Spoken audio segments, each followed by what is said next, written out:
Bueno, pues es un gustazo, Fernando. Fíjate, somos 4 en la mesa. 3 vacunados. Tú todavía no, ¿verdad? Ya, 4 vacunados. 4 vacunados. Así es que ya estamos listos. Ya no hay problema. Ya no hay problema. Nos da muchísimo gusto Ya se puede. recibirte, tenerte aquí físicamente. Para nosotros es bien importante. Fíjate que la comunicación luego, cuando es así cara a cara, adquiere otros matices, tiene otras dimensiones, por supuesto.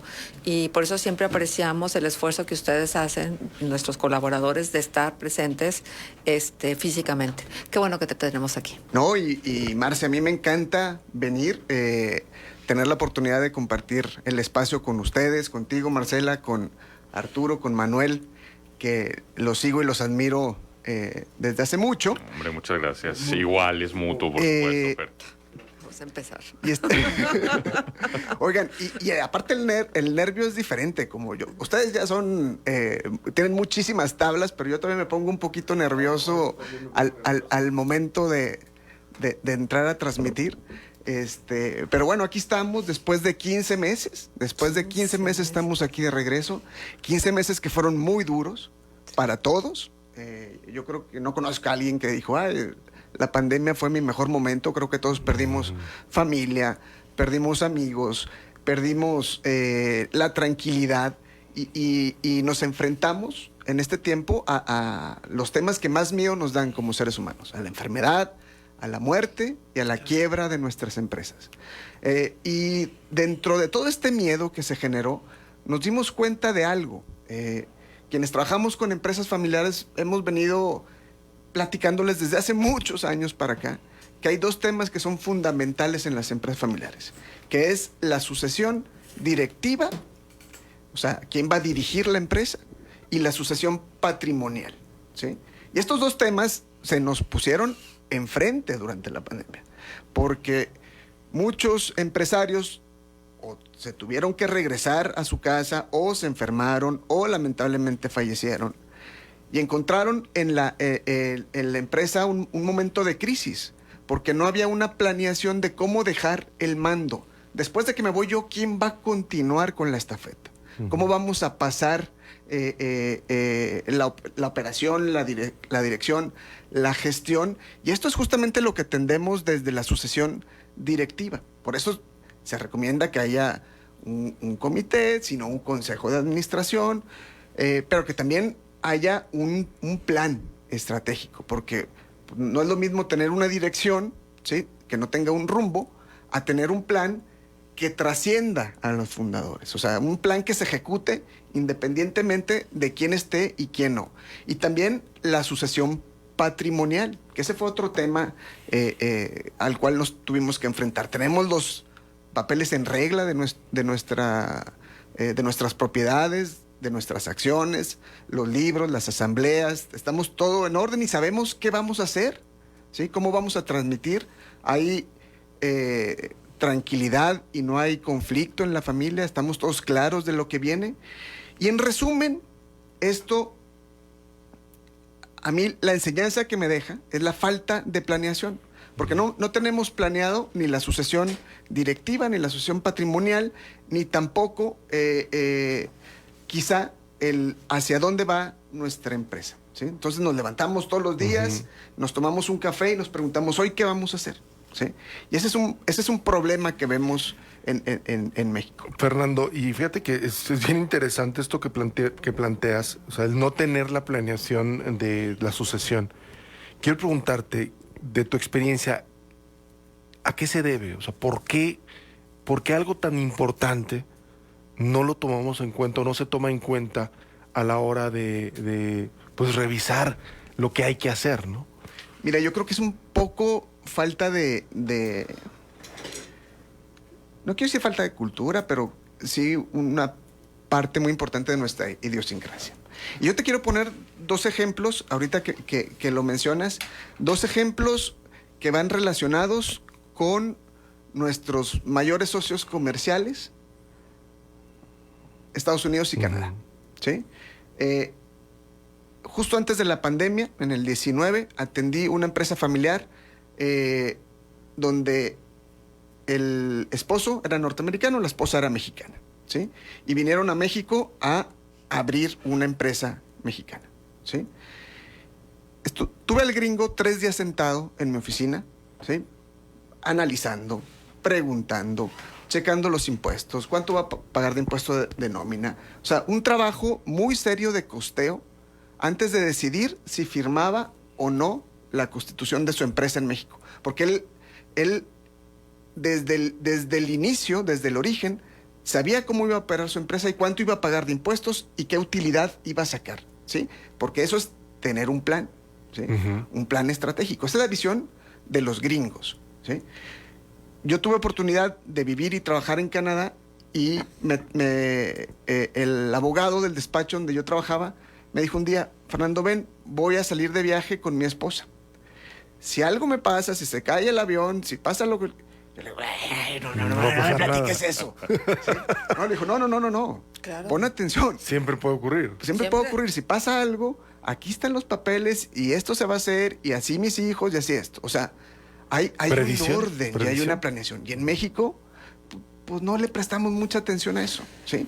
Y esa es una realidad, ¿sí? Y entonces hoy la oportunidad que tenemos es, bueno, ya brincamos de alguna manera este escenario en el que vivimos, nos paniqueamos todos, empezamos a hablar de escenarios VUCA, volátiles, inciertos, complejos y ambiguos, y montamos comités de crisis, y de una u otra manera ya brincamos este escenario complejo, pero ¿qué vamos a hacer? ¿Sí?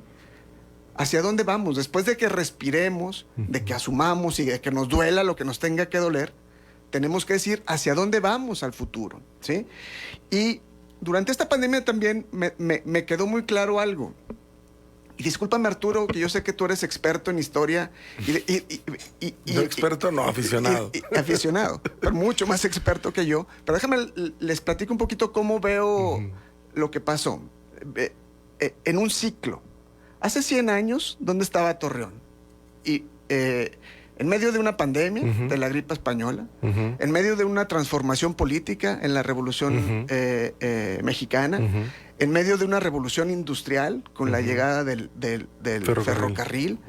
Y hoy, 100 años después, estamos en un escenario muy similar, en medio de una transformación política que puede o no gustar, en medio de una revolución industrial que será muchísimo más brava y muchísimo más agresiva de lo que cualquier otra revolución industrial, y en medio de una pandemia. Entonces, ¿qué enseñanzas nos dejaron nuestros abuelos, nuestros bisabuelos de aquellos entonces?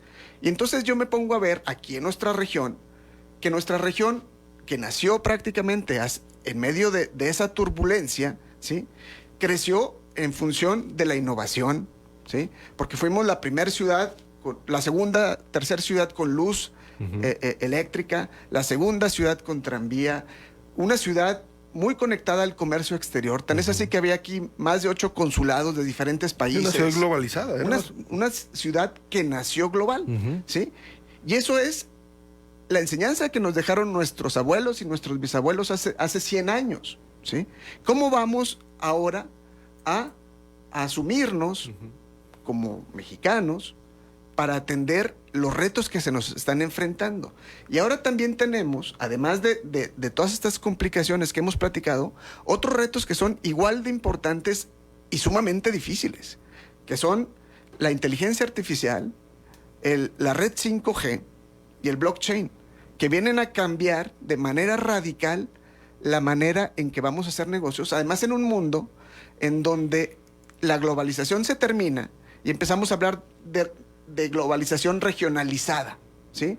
Y el TEMEC es un factor fundamental para las empresas familiares. Yo tengo un año platicando del TEMEC en función de las empresas familiares, y yo decía, Fernando, ¿qué estarás hablando en serio? O sea, no le estarás dando demasiada importancia al TEMEC en función de las empresas familiares. Y esta semana me encontré un estudio de PricewaterhouseCoopers, que es una de las 4 grandes firmas de consultoría en el mundo, una de las 5 si contamos a la mía. Gol. Muy bien. Es un buen gol. Esa es la actitud. Esa es la actitud. No, eso es de fuera del área, fuera del área. Gol fuera del área, qué bárbaro. Bueno, y saca justamente, periódicamente sacan estudios de empresas familiares, este tipo de consultorías. Pero ahora lo que me llama la atención es que hace un estudio comparando a las 3 economías, México, Estados Unidos y Canadá, y nos dice cómo estamos las empresas familiares en México en función de los retos que vienen en el TEMEC, que yo insisto, no le estamos poniendo la atención debida al TEMEC, ¿sí? Hay que entender que el TEMEC es una constitución para México, Estados Unidos y Canadá. Que nada de lo que hagamos en México, Estados Unidos y Canadá a nivel legislativo puede ir en contra de lo que dice el TEMEC. A mí me hubiera encantado, hablando de planeación, escuchar a cualquiera de los candidatos hablar un poquito de cuál es su visión hacia el TEMEC, ¿sí? ¿Por qué no estamos considerando al TEMEC en nuestros planes? O sea, ¿qué ajustes legislativos se tienen que hacer para estar acorde al TEMEC, no?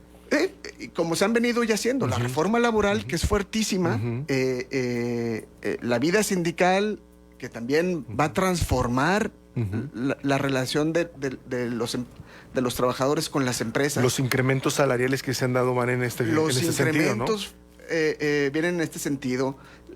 La legislación de propiedad industrial se reformó para armonizar nuestra legislación con el TEMEC. Pero también cosas que se están haciendo y que lo contravienen, como lo de la ley eléctrica. Fíjate que no, porque si lees el TEMEC, el capítulo específico de energía, viene un párrafo que señala que México se reserva el derecho de reformar su constitución en materia de energía y de hidrocarburos. Ok, entonces todo esto de las sanciones y demás no aplica, pues. Es ruido. Okay. Es ruido porque específicamente el TEMEC establece que se puede hacer. Sí, en todo caso, a lo mejor esa es la parte de energía renovable, ¿no? Pudiera entrar ahí, sí, en cierto conflicto, ¿no? Porque hay un impulso en Estados Unidos hacia la energía renovable que en México a lo mejor no se tiene en estos momentos, ¿no?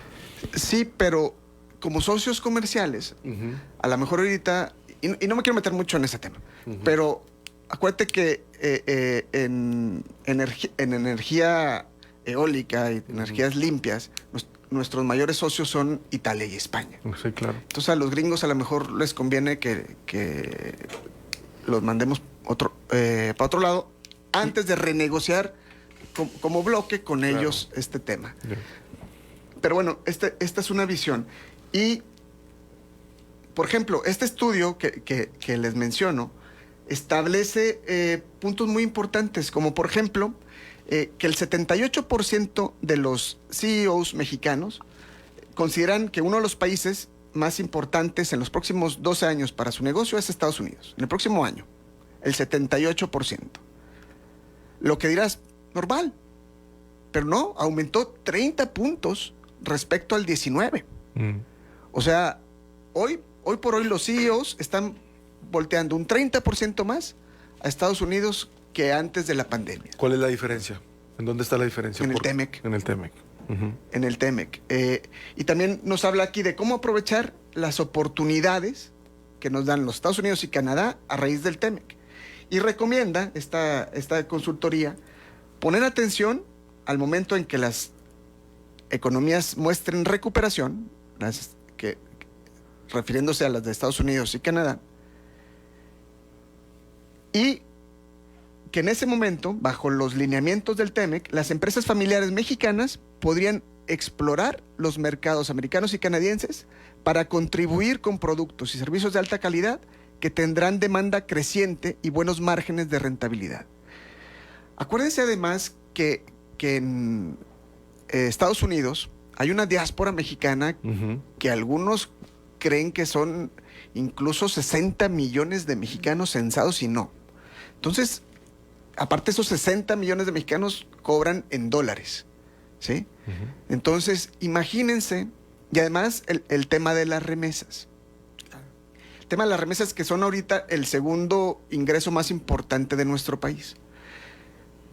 Podemos hacer, ¿sí?, que esas remesas se vaya a gasto corriente lo que se tiene que ir porque es apoyo a las familias de los migrantes.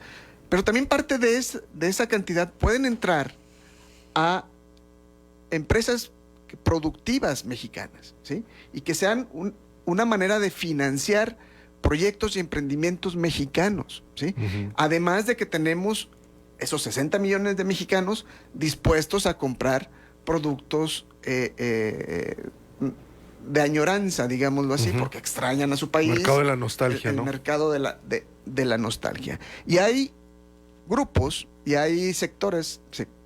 No, nos queda un minuto. Bueno, pues nada, despedirme y ojalá que después... ¿Hay grupos y sectores qué? Que ya lo están viendo, que ya están abordando este tema. Vamos a tener un panel del TEMEC con expertos, Adriana Peralta, Marcela Bolán, de Utop Gómez Vega de Utop, Jaime Rodríguez Eguiarte, un geopolítico que está aquí en la mesa, y ojalá que lo podamos compartir aquí en las redes del TEMEC. Mi correo es mail@fernandotot.com. Luego hablar de las Correcto. posibilidades de sociedad de mexicanos con mexicanos en Estados Unidos o con estadounidenses en Estados Unidos, ¿no? Claro, que abre el TEMEC, ¿no? Y ahí es bien Precisamente. importante que en México empecemos a facilitar que los mexicanos en Estados Unidos tengan RFC. Eso es básico. Sí, fundamental. Excelente. Muchas gracias. Qué bueno que te hemos tenido aquí y qué bueno que te vienes con toda esta actitud pro. Echa para adelante. Claro. Muchísimas gracias. Vamos a la pausa.